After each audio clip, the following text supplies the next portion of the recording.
A while back, Capcom, and more specifically the beautiful U community manager Jono, reached out to me and offered me a trip to their London office to play an exclusive version of Monster Hunter Wilds. Now, I didn't record the reaction that I had to the invitation, but it was something like this. But I have a few disclaimers that I have to disclose with you real quick. So number one, this video is spoiler free. Nothing that is in this video hasn't already been announced, but there will be some exclusive footage. Secondly, the game is still under development, so what you see in this video may as well differ from the final product. Lastly, although I played about 6 to 7 hours of this exclusive build, I won't be able to show you or tell you about everything I saw because Capcom has placed some restrictions. Personally, I have no issues with these restrictions because they were put in place to make sure that your experience as a viewer in today's video is spoiler free. I just want you to know in case you ask me a question in the comments and I'm not able to answer it. At least not yet. But let us dive right in, and the first thing that I want to tackle is the difficulty streamlining. Were the 7 hours that I played necessarily hard? Not really. I hunted multiple monsters at the very beginning of the game, so I'm assuming it was all low rank, but I didn't card a single time. And no, this isn't a flex, it's just to give you an idea of what I experienced. To give you an even better idea, the monsters that I hunted were Chemetris, Congalala, Wallabarina, Balahara, Doshaguma, Ufduna, Rumpopolo, who is also affectionately known as Rumpy, and finally, my girl, Nursilla. I'll talk about the monsters later on, but for now, let's focus about difficulty streamlining, because every single time a new monster to game comes out, it always feels like the community says that the franchise is just becoming easier and easier. And I think while this statement does have some truth to it, the conclusion that a lot of people reach is not fully correct. I covered difficulty in Monster Hunter when Rise came out because the game did feel a bit easier when I was doing low rank and high rank quests. Listen, if you are a Monster Hunter veteran who's played one or more games before and you're going to face off against Rathian and Wilds, are you really going to struggle in low and high rank? You might guess it, but the answer is no. You're probably not going to struggle because you already know most of her moveset, and you are going to have new tools available to fight her. I always strongly believe that your first Monster Hunter game is always going to be your hardest, because that's where you're going through the exponential learning curve that is monster hunting. Let me give you my example. I first came into contact with Monster Hunter in Freedom Unite, but I was a kid and I dropped the game because I just didn't understand it. Then 7 years ago, I picked up World. Yes, that's how long it's been. We're all old, I know. And despite being a Souls veteran, and everyone likes to say that Dark Souls players are one of the hardest people out there, I still got my ass fucking whooped. Like, I stumbled through the game, barely understanding any of its combat systems and outside of combat systems until I reached Anjanath and I just hit a roadblock. I quit for like a week, and then I watched some weapon workshops that Arix Gaming did to teach new players. I got back into it, and the rest is history. But back in World, there were a lot of veterans that breezed through low and high rank as if it was nothing. Meanwhile, me, a new player technically speaking, hit a roadblock at the pink T-Rex. And it was only after I got into Rise that I understood what people meant, that sometimes it does feel like the series is getting easier because you're fighting some returning monsters that perhaps cannot be fully adapted to the speed of a new game, and you have a bunch of new tools to whoop their asses with, so sometimes it will feel easier. So there is some truth to saying that things get easier, but I don't think the conclusion is that because the games become easier, it's because you become better. After I learned how Monster Hunter was supposed to be played, I played multiple titles ranging from Sunbreak to GU, even 4U. But in all of these games, the challenge was never really necessarily in low rank or high rank, it was in G rank, or master rank if you will. But I hear you, I would love for low rank and high rank to be a smidge more challenging so that I have to feel like I'm tryharding a bit more, right? But at the same time, I want this franchise to grow even bigger, and that involves having new players join the hunt. And if you make a game where low and high rank are gonna make veterans struggle, then imagine what that's gonna do to new players. As far as I can tell, in Wilds, there's a lot of quality of life changes that make things simpler, but the game itself isn't necessarily easier. Some of these changes are very necessary in my opinion. For example, the older games would have you do gathering quests and small monster quests, whereas Wilds just throws you straight into the big guys. Wilds throws you straight into the hunt, and things like gathering and crafting will be taught to you on the side. And I think that's great. It means that veteran players don't need to waste time learning things that they already know, and new players don't have to sit through the boring gathering quests only to go to hunt a monster like an hour later. It's also important to realize the fact that you won't always be happy with every single quality of life changes that the game throws at you. Listen, I loved playing through For You, but do I miss paintballs or the flex after healing? No. But do I appreciate how things like tracking and friendly fire have been oversimplified? Not really. Just like me, a couple of your arguments made border on the line of back in my day, but you gotta think of it as new players do not want to deal with a lot of the inconveniences that older titles had. And so far, it looks like Wilds is doing a really good job at streamlining the difficulty while not sacrificing challenge. But both you and I will still have to wait for the full game to see how well the balance was struck between actual difficulty and just blatant inconvenience. Next up is something that I absolutely love about Monster Hunter games, and it's one of the main reasons I play it above any other hunting sim, which is the world building. I loved every single Monster Hunter game that I've played so far, and they all fill in a specific niche, whether it's more arcadey combat, whether it's more immersion, but the atmosphere that Wilds manages to build is just insane. These maps aren't necessarily just big and empty, they have a lot of things going on in them that will make you realize that you're just a part of this world. Like, listen bro, things will happen with or without you. Like, you know how we have base camp, but we also have a Kunafa village and Windward Plains? These NPCs are gonna go about their daily life. They'll leave the village, they'll go into the plains, and they'll do their things with or without you. The narrative of Wilds makes it so that we're new to this region. This isn't a well-established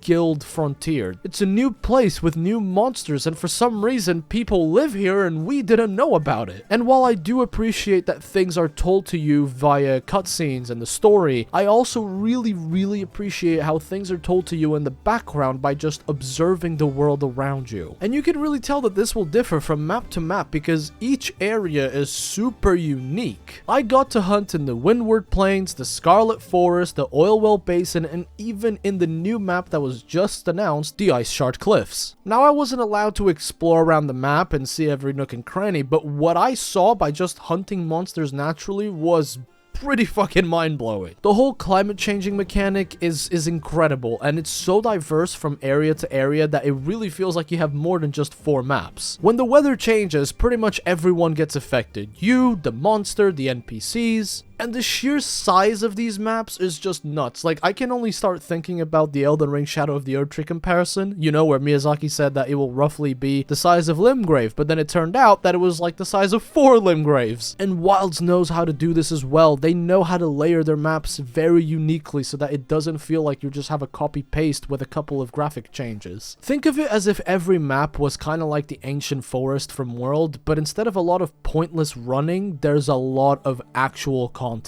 Now, this segment is going to be a pretty brief one because you guys already know what combat is like if you've played the betas. I'm not going to specifically mention anything regarding weapon buffs or changes because I don't want to spoil you guys like this. I feel like you should experience things yourself. But I wouldn't be true to myself if I didn't give you guys a good idea of what the weapon changes are looking like. If you follow me for a while now, you know that I'm a Sword and Shield and Gunlance main, and while I was very happy with Gunlance from the beta, I was not very impressed with the Sword and Shield. But as you might guess from the background footage that you're seeing, I basically only played Sword and Shield and Greatsword, and I had an incredible time. It should have been evident from the Insect Glaive changes that have already been publicly announced, but the Monster Hunter team really has listened to player feedback. I had an amazing time figuring out how wound mechanics were working for the different monsters because they have such incredible openings if you pay attention. Again, this is something that you would have noticed if you played against Ray Dow and Arkveld along the other monsters in the betas, but focusing the head isn't always the best option. When monsters power up, maybe it's better to go for other areas of the monster so that you can even pop them and disable specific attacks. And it's really impressive to see how they've adapted this to the older monsters that are coming back. And this is the smoothest segue into my favorite part of this video, which is talking about the monsters. I'm gonna be perfectly honest with you, I'm not really gonna talk about Balahara and Doshaguma because you guys have already played against them, you know what they're like. But I want to talk to you about every other monster that I got to fight. I did mention this earlier, but none of these monsters made me carts, but that doesn't mean that they weren't fun. Most of these guys are pretty early fights, but let's go one by one so I can tell you what I think. Starting off with Chemitrus, which was the first new monster that I fought in this build. This guy felt like a little bit of a downsized version of an Anjanath, so it was pretty fun. He makes chicken noises and he will use his tail to light you and the environment on fire, so he's actually a bit of a challenge if you're not paying too much attention. But I think one of the most important lessons that I learned from Chemitrus is that the Monster Hunter team really isn't playing around when it comes to designing their gear. We all dreaded the slap-on designs that we saw in Monster Hunter World and Iceborne. It was one of the things that dragged the game down in my opinion, especially because some of the monsters that were present in those games already had been present in other games and they had kicker designed gear. But Chemitrus just filled me with hope because his gear looks insane. You'll see some of it used in the footage of this video, although I'm not going to tell you exactly what it is so that you can also be kind of surprised when you see it. In fact, they even made the older looking gear, like stuff that you've already seen before. Even that looks good. Up next is Kongalala, and what is there to say about this guy, right? He's just a funny farting monkey. He doesn't do that much, but he's always a good fight. He highlighted how the environment's pretty important, just like in the older gen, because he will pick up mushrooms to use in his attacks, and that was pretty menacing because there's some new stuff in there. Let's go back to new monsters for a bit and talk about Lalabarina, because visually speaking, this is one of the most creative monsters ever made. It's like they taught Spider-Man ballet, and now this is what you have to fight against. Even with me being super biased towards Nursilla, it's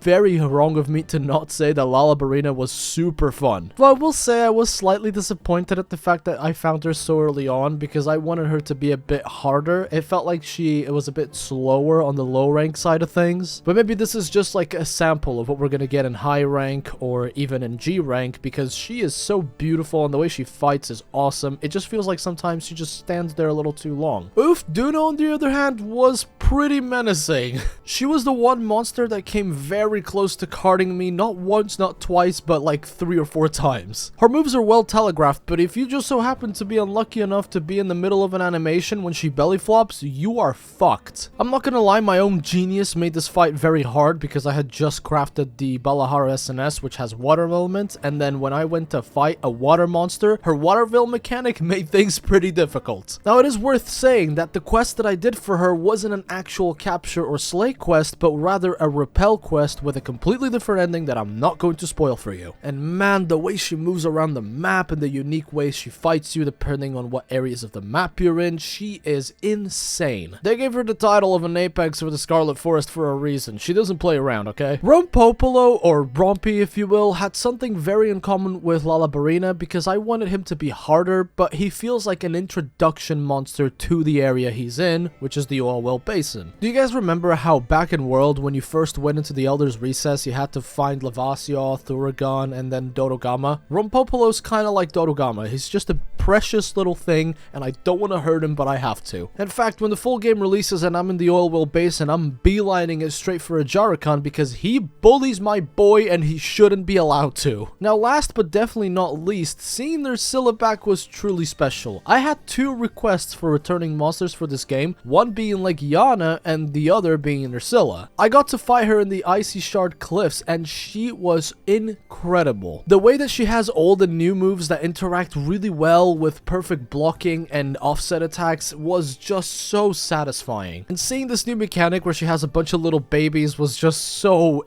it was kind of scary, but it was really cool. I'm so happy that they've brought her back. She definitely felt like a little bit on the harder end of the monsters that I fought in this event, but I'm just so happy she's back. Thank you, Capcom. With all of that aside, let's have a chat about performance, because I play this on a PS5 in performance mode and it was silky smooth. If you didn't already know this, I played the first build that was ever made available back in Gamescom Germany last year and it was rough. I was also playing on a PS5 then, as everyone else was, and performance was definitely struggling. But like I said earlier, the game was still in development and still is in development at this very time, and they've already mentioned that performance has been improved from that. Like, dude, it's you couldn't wish for anything better, honestly. But since I only play this on a PlayStation 5, I have no news to give you in regards to a PC side of things. But given how well the PC benchmark tool has been working on Steam, it really does give me a lot of hope. And when you combine that with the fact that they've announced that the requirements for PC have been lowered, it really does seem like they have listened to the community in terms of the optimization, and I feel like it's going to be just fine on both console and PC. But that's about it for today. Overall, the streamlining removed a few things that I liked, but added a lot of exciting changes that I think myself and other players are going to love. The world building and the story are on the level of 4 Ultimate, if not better. Combat is looking really incredible and diverse depending on each monster, and the monster roster itself is super unique. We're not getting just a bunch of flying wyverns, and even then the flying wyverns are super incredibly unique, like Ray Dow. Performance looks like it has improved across the board, and so I have to say that this is shaping up to be potentially the best Monster Hunter game to date. I will make more videos with the exclusive footage that I have, covering a couple of other topics that I think you guys might be interested, but for now, this is it.